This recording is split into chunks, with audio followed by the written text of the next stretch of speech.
Hi friends, మీ అమ్మగారు నాన్నగారు బాగుండాలని మనస్ఫూర్తిగా కోరుకుంటూ ఇంకా ఈ కథని స్టార్ట్ చేస్తున్నా.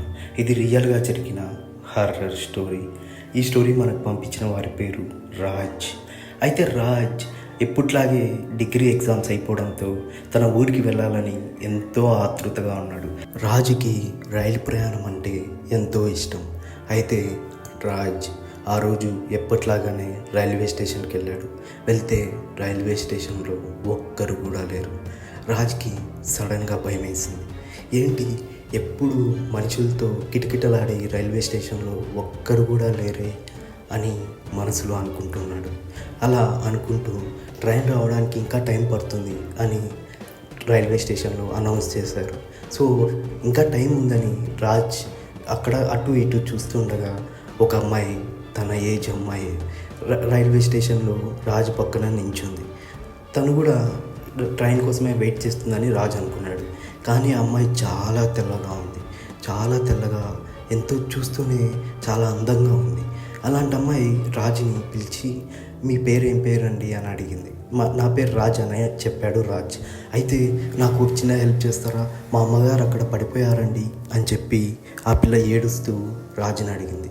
అడిగితే రాజ్, నేను వస్తున్నా అండి, పదండి, ఇంకా టైం ఉంది కదా ట్రైన్ వచ్చేదానికి, ఈ లోపల హెల్ప్ చేస్తానని చెప్పి రాజ్ ఆ అమ్మాయితో వెళ్ళాడు.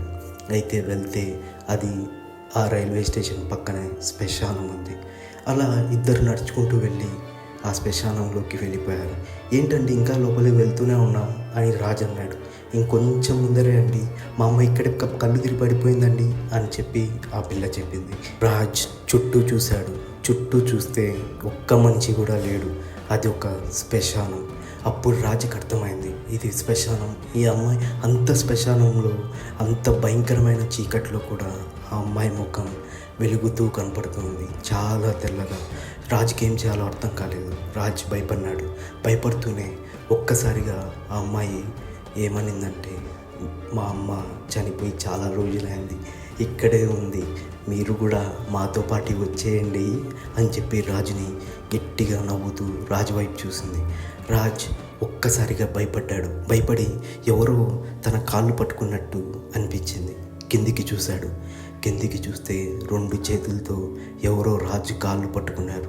రాజుకి గుండె ఆగినంత పని అయింది. వెంటనే పరిగెత్తాడు. పరిగెత్తు ఆ శ్మశానంలో నుంచి బయటకు వచ్చేసాడు.